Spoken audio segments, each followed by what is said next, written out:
I don't think Louis Vuitton wants Nayeon. Not at least as much as she wants them or they want Lisa. Something is to be said about focusing all your effort in places and people who appreciate you and who will use your potential to the fullest. But that would require for someone to be business savvy, which I doubt Nayeon is right now, which is not a bad thing. A lot of K-pop idols aren't. Grit like Jessica's or business wit like Lisa's is not random. It is learned. And as long as most idols believe that popularity is made by pure luck or just working harder, not smarter, they're not going to learn the business in order to master it. They say don't hate the player, hate the game, and I think Nayeon stans clearly didn't get the memo, as they made such a wise use of their time ridiculing and harassing Lisa for being the quote-unquote main event at the Louis Vuitton Fashion Week in Paris a few weeks ago. From the outside looking in, it seemed as if Lisa overshadowed Nayeon's presence, so much so that the only reason why Nayeon was even discussed was to point out how much Lisa made her look, how do I put this nicely, irrelevant? As you can imagine, a fan war exploded into comparisons of careers and statistics, which I'm going to be honest with you. Arguing with Lisa stans or Blinks for that matter about stats and achievements is Twitter account suicide. Just saying. Blackpink has achieved way too much in the industry at this point for non-fans to be pulling all the stops to try and downplay it, let alone argue about accomplishments with them. Regardless of this, Nayeon stans have claimed that the only reason why Lisa received what they were calling preferential treatment at that fashion show was because of her association with Fred Arnold, who is the heir to the LVMH empire. To put things into perspective, it is a multinational holding and conglomerate specializing in luxury goods whose subsidiaries include Bulgari and Celine, which are both companies Lisa has worked with and was ambassadors of, Tiffany & Co., Givenchy, and you guessed it, Louis Vuitton. We don't have any confirmation that Lisa is dating this guy, but we've seen rather way too many instances of Lisa allegedly spending time not just with him, but his family too, leading to a majority of the public believing that the dating rumors are true. If we're going to be frank though, the issue as to whether these two are dating or not is irrelevant to the discussion. Lisa does not need that family to overshadow Nayeon. She would have done it anyway. The way Nayeon stans have deluded themselves into believing that Lisa's association with the Arnold family is the reason why she overshadowed the event is eye-opening to the over-exaggeration of Twice's impact and popularity in the West, especially compared to Blackpink. This isn't the first time they've embarrassed themselves in this way and fell flat on their arguments trying to hype up the non-existent dominance of Twice in the Western market. And something Wances are failing to admit is that all their years of attacking Blackpink as quote-unquote Instagram models and non-musicians are coming to bite them in the ass, as they now, without any shred of dignity or decorum, try to beg Louis Vuitton to recognize Nayeon the way they did Lisa or Felix that day. Their overestimation of Twice's popularity has been one disaster after another, and we need to talk about it. For as long as I can remember, the two fandoms have always engaged in popularity politics arguments, and I can't say that I've cared for that argument personally, but the conversation on who's had the most impact during the course of their careers, on the other hand, is an interesting one, and one I'm all in to discuss. Both groups are admired by the public, they've broken numerous records, made their respective companies mountains of money, and have large fan bases outside of the Asian continent. But in terms of impact in other areas of the entertainment industry, it is safe to say that Blackpink is ahead, and there's no need to beat around the bush about it. YG, especially in comparison to JYP, has done a brilliant job of planting the members of Blackpink as more than just a music group, which in turn has made them a staple in the K-pop community to even benefiting the nation of South Korea as a whole. Outside of music, mainly in spaces of fashion and rubbing elbows with the powerful, you can be sure to find a Blackpink member or two and at least numerous articles writing about it. This is rather ironic, as almost half a decade ago, the girls faced ridicule from the K-pop community, largely from Wances and ARMYs, for being quote-unquote Instagram models rather than musicians. The difference is that ARMYs actually had a leg to stand on when it came to this argument. Observing Blackpink's careers now with the oversaturation of the market, K-pop fans are starting to wake up to the reality that groups need more than just good songs and company reputation to expand on their success, especially in the West, increasing the envy against groups that have achieved this and craving the same power and influence for their own favorite groups. And some Wances have clearly shown this envy by downplaying Blackpink's achievements and having the audacity to even compare it to Twice. This bravery, or rather foolishness, actually did not start here. I hate to do this to you, but do you all remember the nation's girl group drama between Revelov's, Wances, and Blinks? A lot of the talking points revolved around the achievements these girls had accomplished outside of music, as all three groups at that time had achieved plenty music-wise. And due to the conversation taking this direction, the conversation of impact and influence obviously came out. Personally, I believe Red Velvet and Blackpink have had way more impact in the generations that followed them in comparison to Twice. For instance, a lot of girl groups adopted the girl crush route that Blackpink popularized. The probability of female idols mentioning the members of Blackpink or Red Velvet as their inspiration more than twice is significantly high. And let's not forget the West, who took a strong fascination to Blackpink just as much as they did BTS. Every artist and their mother mentioned wanting to work with the girl group, and big artists such as Selena Gomez, Dua Lipa, and Lady Gaga eventually did. Although they were not the first K-pop group to perform at Coachella, the noise was 10 times louder when they did perform in 2019. Above that, they are the first K-pop group to headline the event. Due to their integration into the fashion world, they've gained access to some of the most powerful household names who have had zero interest in K-pop prior. Outside the demographic of the K-pop universe, the members of Blackpink rake interest and generate noise among those who don't even care about the genre in general. They are more than just musical artists. They are fashion icons, headliners, they are considered honored philanthropists, actresses, and now label owners. Twice, outside of being members of Twice, have no memorable roles. JYP did not plan ahead on how to market this group in the future. Instead, they did what they've always done, which is riding on the wave of popularity of a group till Kingdom Come and making the very dumb assumption that Twice was invincible because they had power in the Korean market. I highly doubt they believed a time would come when the girls' music would be scrambling to chart in Korea, but here we are. I'm sure every company has a marketing strategy, but looking at JYPE groups, sometimes it feels like their strategy is luck. Twice could have easily had a stronger presence in the Western market if their company had thought that far ahead.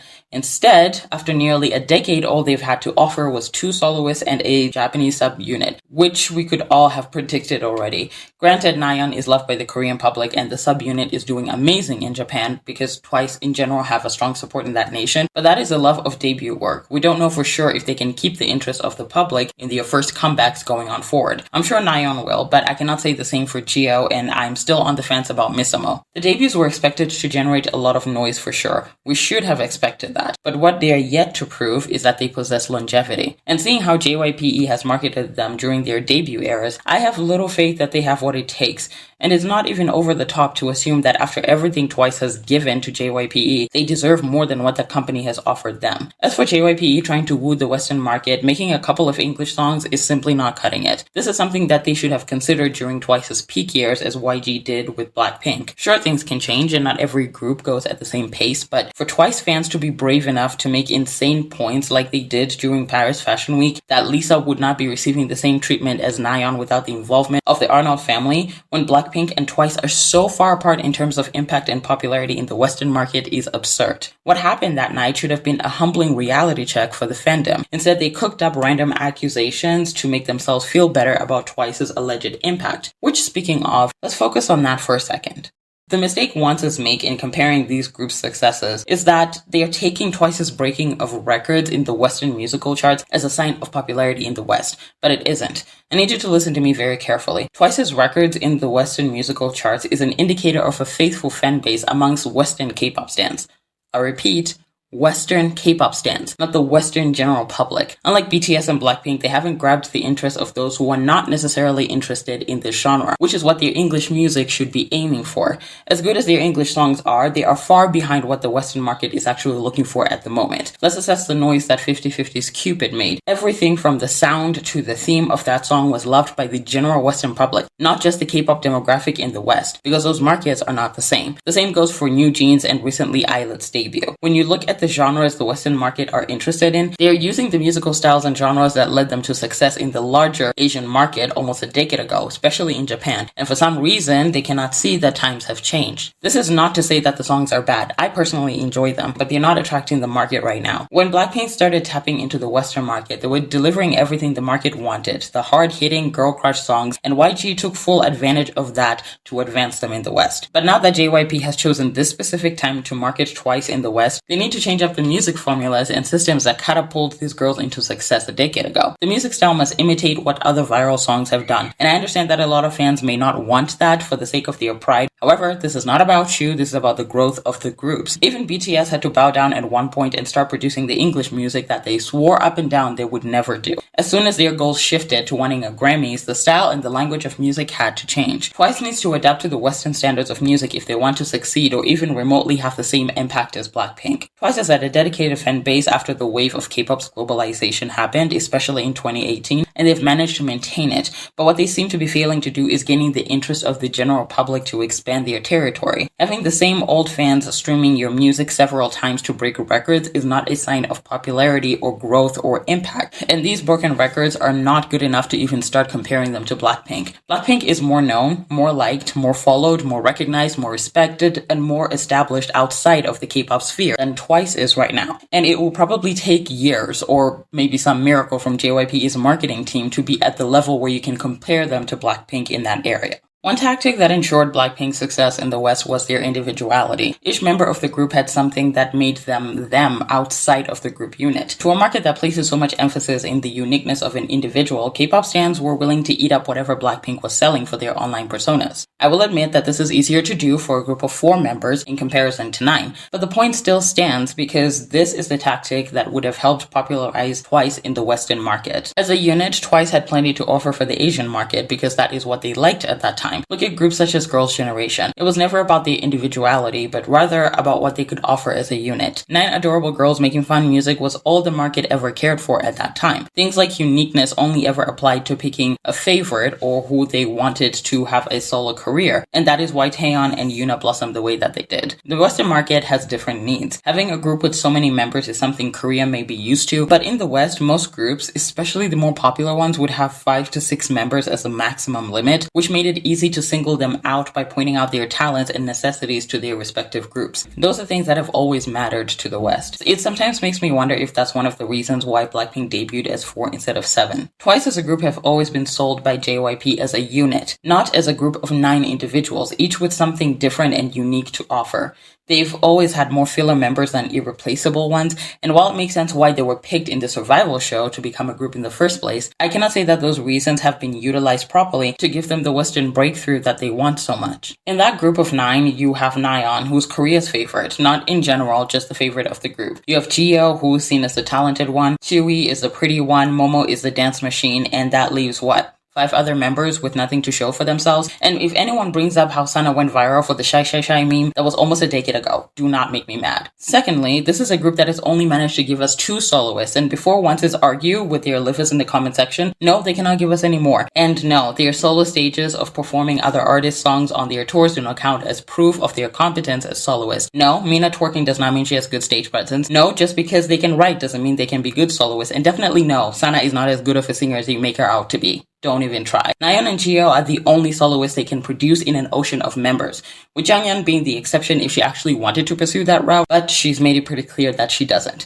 That is the plight of creating a group with several filler members who exist as placeholders and not giving them an individual identity that makes them shine outside of their group. You end up with a fan base of people trying to gaslight themselves into believing that every member is essential. Maybe marketing them individually in an effective manner was a lot of work for JYP, and I would agree it is, but as I stated earlier, Twice have made them way too much money for them to be this lazy, or rather this clueless on how to market them in the West. The reason I am pointing out this flaw in Twice anyway is because I believe it is in large part hindering Twice from further success in the West, which widens the gap between them and Blackpink. It is not just that Blackpink are pretty and that's why the West love them. It is because of the marketing and timing. These are 2 things that Twice are yet to utilize properly.